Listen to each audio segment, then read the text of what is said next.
안녕하세요. 투자론의 블랙스톤 H입니다. 우리가 주식 한 주를 사고 파는 그 짧은 순간, 그 뒤에서는 과연 어떤 일들이 벌어지고 있을까요? 오늘 바로 그 증권거래 작동 원리를 속속들이 파헤쳐 보겠습니다. 여러분, 스마트폰 앱에서 매수 버튼 누르는 거 사실 1초도 안 걸리잖아요. 하지만 그 보이지 않는 뒤편에서는요, 정말 상상 이상으로 복잡하고 정교한 시스템이 쉴 새 없이 움직이고 있습니다. 오늘 그 비밀의 문을 저와 함께 활짝 열어보시죠. 자, 그럼 본격적으로 거래 세계에 한번 뛰어들어 볼까요? 그 전에 우리가 꼭 알아야 할 두 개의 큰 무대가 있습니다. 하나는 주식이 처음으로 세상에 태어나는 1차 시장이고요. 다른 하나는 그렇게 태어난 주식들이 우리 같은 투자자들 사이에서 매일같이 주인을 바꾸는 2차 시장입니다. 이 1차 시장의 가장 화려한 무대가 바로 IPO, 즉 기업 공개입니다. 여기 이 차트를 한번 보시죠. 수십 년 동안 IPO 첫날 수익률이 평균적으로 아주 높게 나타나는 걸 볼 수 있죠. 이게 바로 IPO 저가 발행이라는 아주 흥미로운 현상 때문인데요. 뭐냐 하면 기업이 처음 주식을 팔 때 투자자들의 관심을 확 끌기 위해서 일부러 공모가를 살짝 낮게 책정하는 경향이 있다는 겁니다. 재밌지 않나요? 좋습니다. 자, 그럼 방금 1차 시장에서 뜨겁게 데뷔한 이 주식을 이제 우리가 직접 2차 시장에서 거래한다고 한번 상상해 봅시다. 지금부터 여러분은 모두 베테랑 투자자입니다. 자, 투자자가 돼서 주식을 사거나 팔기로 마음먹었다면 가장 먼저 뭘 결정해야 할까요? 네, 바로 어떻게 주문을 낼 것인가 하는 점입니다. 주문에도 다 종류가 있거든요. 가장 대표적인 주문 방식 두 가지가 바로 여기 보이는 시장가 주문과 지정가 주문입니다. 아주 쉽게 말해서 시장가 주문은 가격은 아무래도 좋으니 지금 당장 체결해 주세요 하는 거고요. 지정가 주문은 제가 딱 정한 이 가격 혹은 더 좋은 가격이 아니면 안 살래요, 안 팔래요 하는 거죠. 잠깐만요, 교수님. 그럼 시장가 주문은 지금 당장 살 수 있는 대신에 제가 생각했던 가격이랑 조금 다를 수도 있다는 뜻인가요? 네, 정확합니다. 와, 아주 중요한 포인트를 짚어주셨어요. 바로 그 가격의 불확실성이 시장가 주문의 핵심입니다. 그리고 그 이유를 알려면 우리는 매수, 매도, 호가 스프레드라는 개념을 알아야만 합니다. 매수, 매도, 호가 스프레드. 말이 조금 어렵게 들리시죠? 근데 이거 아주 간단합니다. 시장에서 가장 비싸게 사려는 가격과 가장 싸게 팔려는 가격, 그 둘의 미세한 차이를 말하는 거예요. 이 작은 틈이 바로 시장 참여자 모두가 알게 모르게 지불하고 있는 일종의 거래 비용인 셈입니다. 바로 이게 현재 시장 상황을 실시간으로 보여주는 지정가 주문서, 영어로는 리밋 오더북이라는 겁니다. 왼쪽은 사겠다는 주문들이 쫙 쌓여 있고 오른쪽은 팔겠다는 주문들이 줄지어 있죠. 자, 지금 이 순간 시장에서 가장 높게 쳐주는 매수 가격은 139.23달러, 그리고 가장 싸게 나온 매도 가격은 139.25달러네요. 바로 이 지점에서 가장 치열한 줄다리기가 벌어지고 있는 겁니다. 그리고 이 둘의 차이, 139.25달러에서 139.23달러를 뺀 금액, 바로 이 0.02달러. 이것이 바로 이 순간의 매수, 매도, 호가 스프레드입니다. 아까 그 학생분 질문 기억나시죠? 왜 시장가 주문을 냈을 때 내가 예상치 못한 비용이 생길 수 있는지 그 이유가 바로 여기에 숨어 있었던 겁니다. 자, 그럼 우리가 낸 주문은 대체 어디로 가서 체결되는 걸까요? 지금부터는 주문이 실행되는 실제 무대, 즉 다양한 시장의 종류에 대해서 알아보겠습니다. 첫 번째는 중개시장입니다. 이건 부동산 중개소 생각하시면 이해가 제일 빨라요.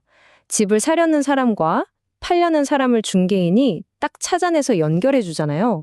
그거랑 똑같습니다. 이처럼 거래량이 많지 않거나 자산이 좀 독특해서 매수자와 매도자가 서로를 찾기 힘들 때 아주 유용한 방식이죠. 두 번째는 딜러 시장입니다. 이건 중고차 매장을 생각하시면 딱 맞아요. 딜러가 미리 여기선 주식이겠죠? 주식을 여러 개 사서 재고로 딱 가지고 있다가 손님이 오면 자기가 가진 걸 팔거나 손님의 주식을 사들이는 거죠. 즉, 딜러가 직접 거래의 상대방이 되어서 시장이 마르지 않도록 유동성을 공급하는 겁니다. 마지막으로 경매시장이 있습니다. 이건 이름 그대로 미술품 경매장을 떠올리시면 됩니다. 모든 참여자가 한 곳에 모여서 공개적으로 얼마 하고 호가를 외치고 가장 높은 가격을 부른 사람에게 자산이 돌아가는 거죠. 우리가 잘 아는 뉴욕 증권거래소 NYSE가 바로 이런 경매 시장의 원리를 바탕으로 운영되고 있습니다. 자, 지금까지 설명해드린 중개, 딜러, 경매 시장, 이런 전통적인 개념들이 기술의 발전을 만나면서 정말 완전히 새로운 모습으로 진화했습니다. 이제 현대금융의 심장부, 초고속 전자거래 시스템의 세계로 들어가 보시죠.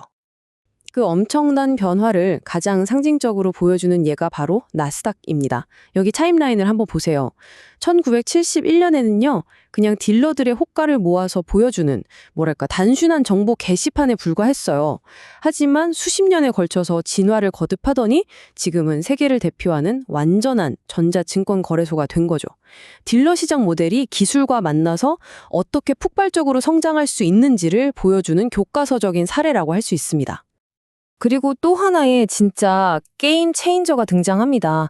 바로 ECN, 전자통신 매매 체결 시스템이라는 건데요. 이름은 복잡하지만 원리는 간단해요. 중간에 있던 딜러나 중개인을 완전히 없애버리고 투자자들의 매수 주문과 매도 주문을 컴퓨터가 직접 자동으로 그리고 즉시 연결해주는 그야말로 혁명적인 시스템이죠. ECN에서 거래가 이루어지는 과정은 이 슬라이드처럼 놀랍도록 간단합니다. 1단계, 투자자가 주문을 냅니다. 2단계, ECN 시스템이 그 주문과 딱 맞는 반대 주문을 빛의 속도로 찾아냅니다. 3단계, 거래 체결, 끝. 이 모든 과정에 인간의 개입이 전혀 없이 말 그대로 눈 깜짝할 사이에 다 끝나는 겁니다. 바로 이것이 오늘날 초단타 매매를 가능하게 하는 핵심 기술인 거죠. 자, 오늘 정말 긴 여정을 함께 달려왔네요. 단 한 번의 주식 거래를 따라가 보면서 그 뒤에 숨어 있는 다양한 주문의 종류와 시장의 구조, 그리고 이 모든 것을 완전히 바꿔놓은 기술의 발전까지 함께 살펴봤습니다. 그래서 이 복잡한 내용이 도대체 우리에게 왜 중요할까요?